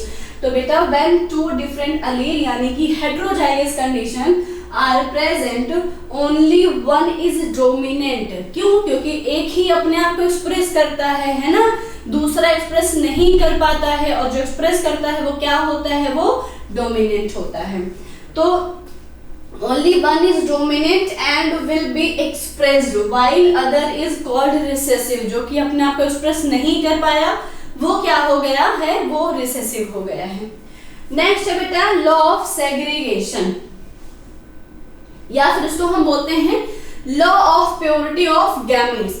ये बेटा वही है जैसे हमारे देखो गैमीट्स में टोटल कितने क्रोमोसोम है, 23 क्रोमोसोम है, ठीक है।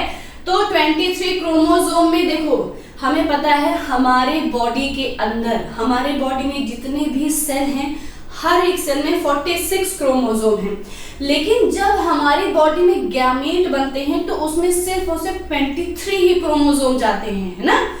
कितने बेटा, 23, क्योंकि हमें पता है कि यहाँ पर एक गैमेट और मिलेगा उसमें भी 23 होगा, तो इसमें भी 23 है, दोनों का कॉम्बिनेशन हो जाएगा तो 46। तो अब बात ये आती है कि जब गैमीट बनते हैं तो कौन से क्रोमोसोम जाएंगे, वो सिलेक्शन ऑफ क्रोमोसोम क्या होता है, सिलेक्शन ऑफ क्रोमोसोम को हम बोलते हैं लॉ ऑफ सेग्रीगेशन, यानी कि अलग किया जा रहा है कि भाई 23 उसमें जाएगा, ठीक है। इसी को हम बोलते हैं प्योरिटी ऑफ गैमीट्स, है ना। ये गैमीट्स की प्योरिटी को भी एक्सप्रेस कर रहा है। The two alleles for each genes are placed in different gametes। बेटा देखो एक जीन है उस पे दो अलील हैं, दो डिफरेंट अलील हैं, है ना।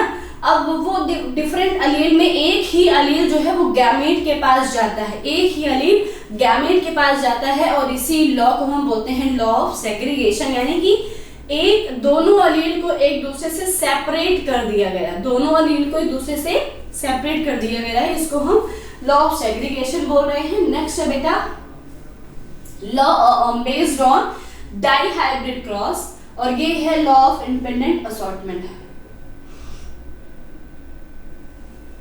लॉ, ठीक है। लॉ ऑफ इंडिपेंडेंट असॉर्टमेंट, इसमें क्या है, inheritance of one gene does not affect inheritance of any other gene. देखो मान लो कि हमारे पास जैसे कि दो मतलब एक जीन पे दो अल्टरनेटिव अलील हैं, ठीक है।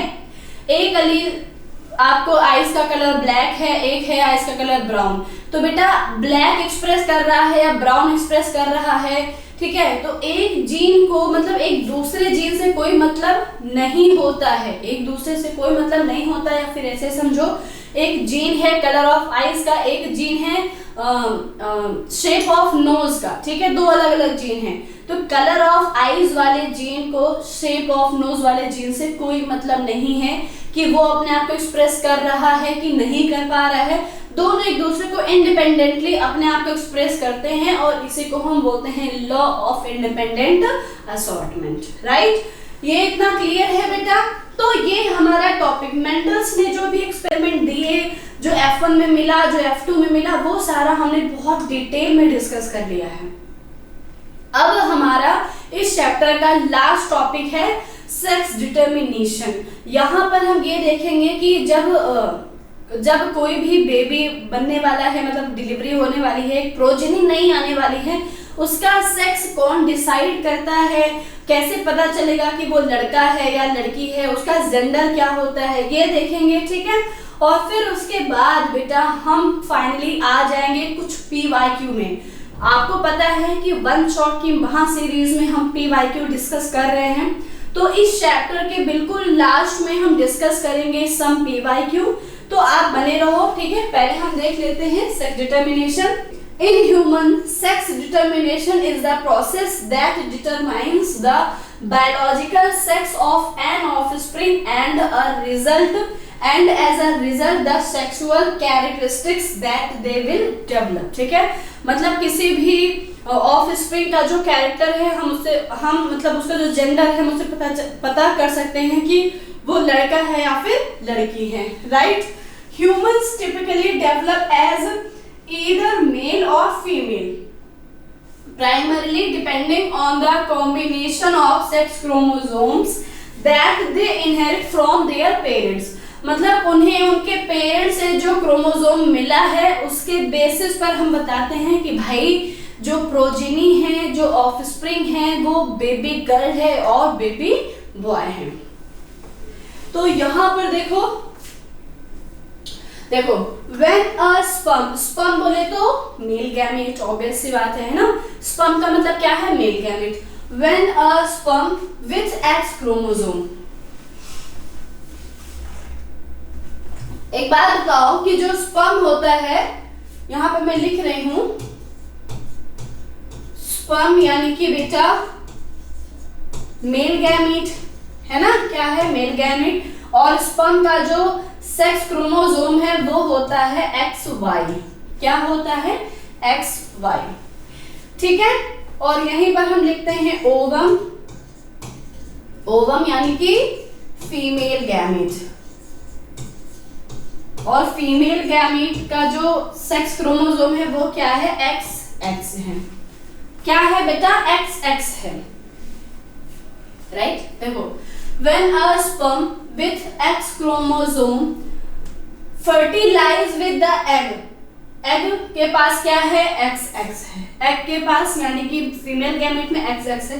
then the zygote will have XX chromosome in 23rd pair। ध्यान से देखो, ये बेटा मेल का है और ये क्या है? फीमेल का। अब यहाँ पे देखो X क्रोमोसोम का फर्टिलाइजेशन हुआ X के साथ और क्या बना? XX बना, यानी कि ये क्या है? एक लड़की है, एक गर्ल है। 23rd पेयर, लास्ट पेयर में क्या है बेटा? एक मतलब XX है यानी कि लड़की है। ठीक है, a zygote with XX chromosomes will develop into a girl। किसमें डेवलप होता है बेटा? गर्ल में डेवलप हो रहा है। ठीक है, नेक्स्ट है when a sperm with Y chromosome। ध्यान से देखो, Y chromosome fertilize with egg, egg के पास पहले से XX है। then zygote will have XY chromosome। क्या है बेटा? XY chromosomes in the 23rd pair। a zygote with XY chromosome will develop into a boy। तो यहाँ पर Y क्रोमोसोम लो और यहाँ पर X क्रोमोसोम लो और क्या बना दो? XY बना दो। और बेटा ये क्या है? ये है एक बेबी बॉय, राइट। यहाँ पर देख लो, ये आपको डायग्राम के थ्रू समझाया है। ये एक मेल बॉडी है, मेल बॉडी में जो गैमीट है उसमें 23rd पेयर जो मतलब जो मेल गैमीट है उसमें कितने हैं? XY क्रोमोसोम मेल में, और फीमेल में कितने हैं? XX chromosome. ठीक है, अब देखो यहाँ ये हमारा हो गया मेल गैमेट यानी कि स्पर्म, ये है फीमेल गैमेट यानी कि ओवम। एक स्पर्म ये है, एक स्पर्म ये है। अब मान लो X वाला स्पर्म फर्टिलाइज हो जाए एग के साथ, क्योंकि एग के पास तो कोई ऑप्शन है ही नहीं, एग के पास सिर्फ XX है, राइट। तो अब मेल का X वाला फीमेल से क्रॉस फर्टिलाइज करेगा जब, तो क्या बनेगा? XX बनेगा। क्या बनेगा बेटा?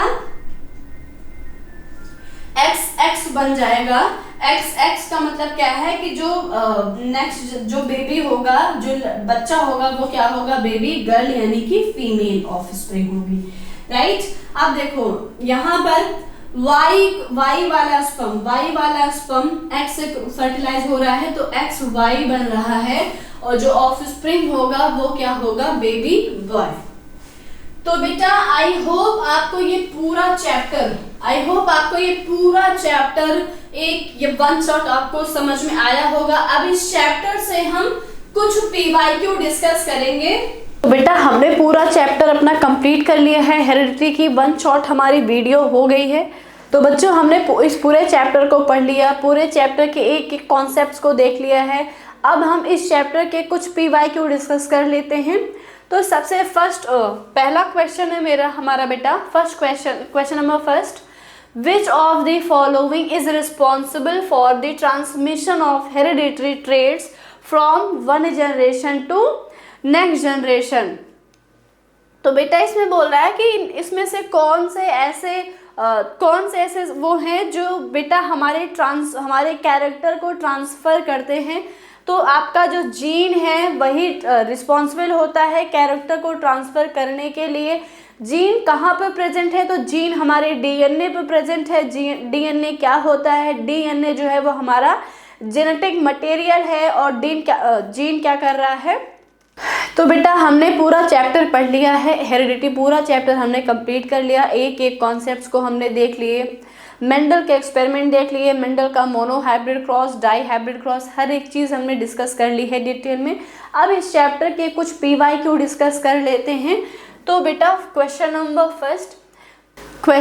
First, which of the following is responsible for the transmission of hereditary traits from one generation to next generation?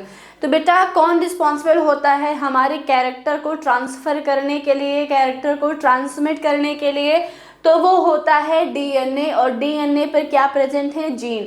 तो यहाँ पर आपका राइट आंसर ऑप्शन ए हो जाएगा, या जीन, यानी कि जीन जो है वो हमारे हेरिडिटरी कैरेक्टर को ट्रांसफ़र करता है पेरेंट से उनके बच्चे में, उनके बच्चे से उनके बच्चे में, यानी ये generation to generation pass on होता है ड्यू टू डीएनए और जीन। क्वेश्चन नंबर 2 है बेटा, which of the following is a drawback of asexual reproduction? Asexual reproduction हमें पता है यूनिपेरेंटल होता है, कोई गैमेट्स नहीं बनते हैं। तो देखो इसका बेटा ड्रॉबैक क्या है? इसका आपका ड्रॉबैक है, it results in no genetic variation in offspring.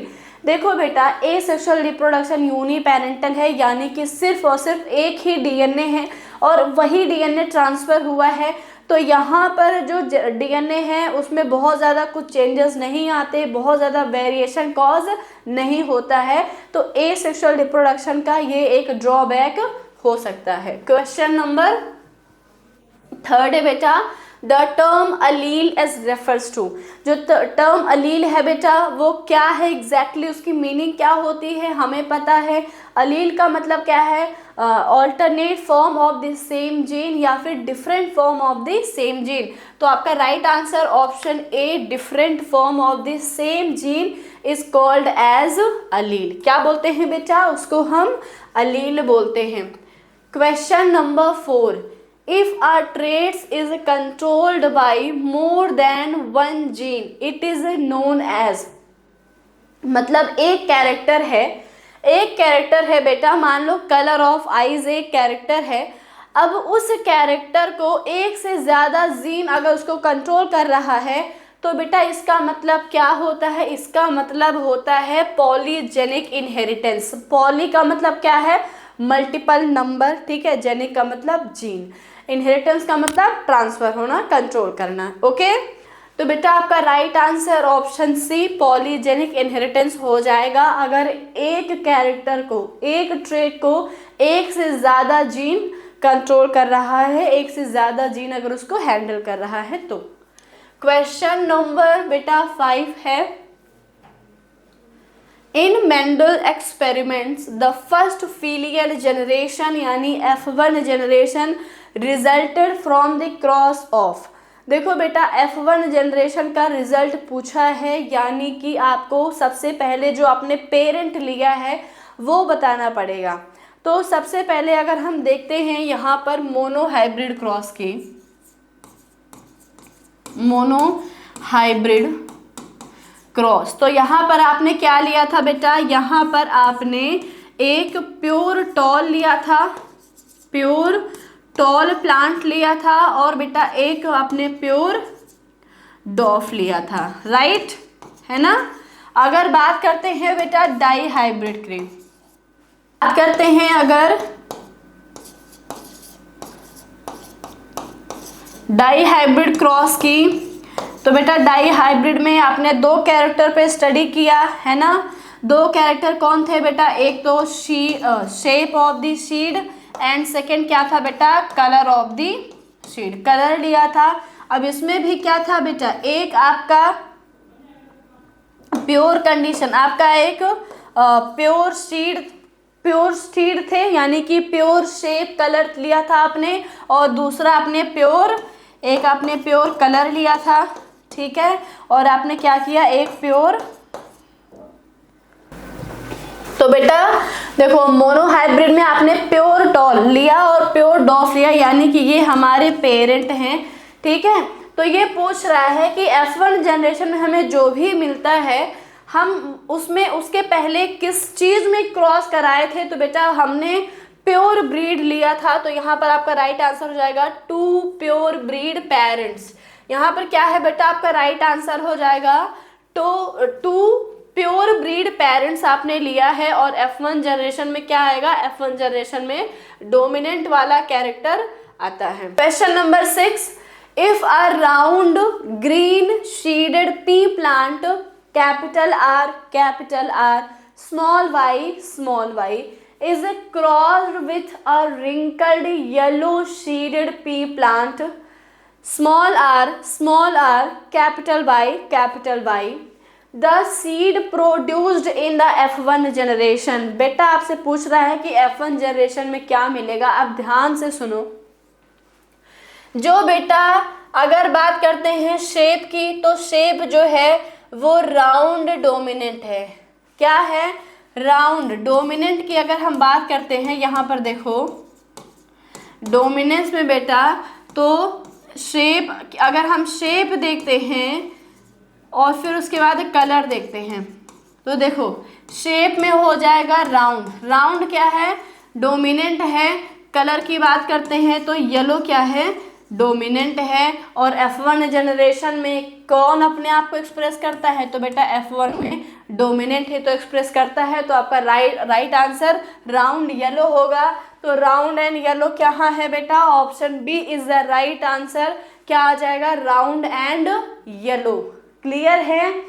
Question number 7 क्या है बेटा, a zygote which has X chromosome, ठीक है, inherited from the father will develop. मतलब एक ऐसा जाइगोट है जिसमें, भाई जाइगोट का मतलब क्या है, fusion of male and female gamete से बना होगा, ऑब्वियसली, है ना।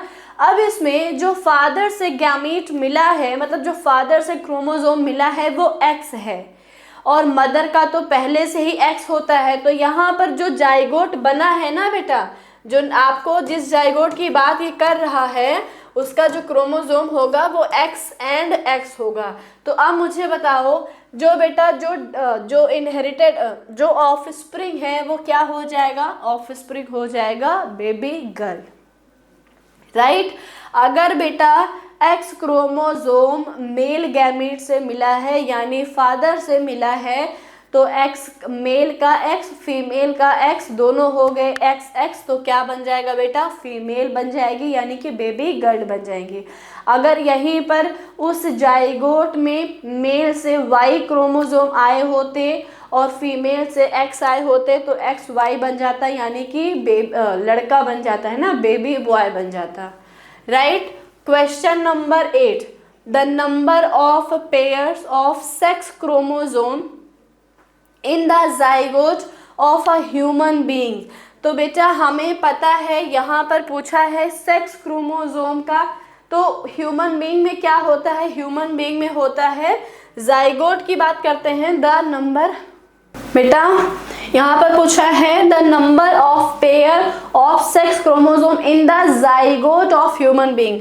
बेटा बात कर दी है ज़ाइगोट, और ज़ाइगोट कैसा होता है, तो ज़ाइगोट होता है डिप्लॉइड, है ना, यानी कि 2n।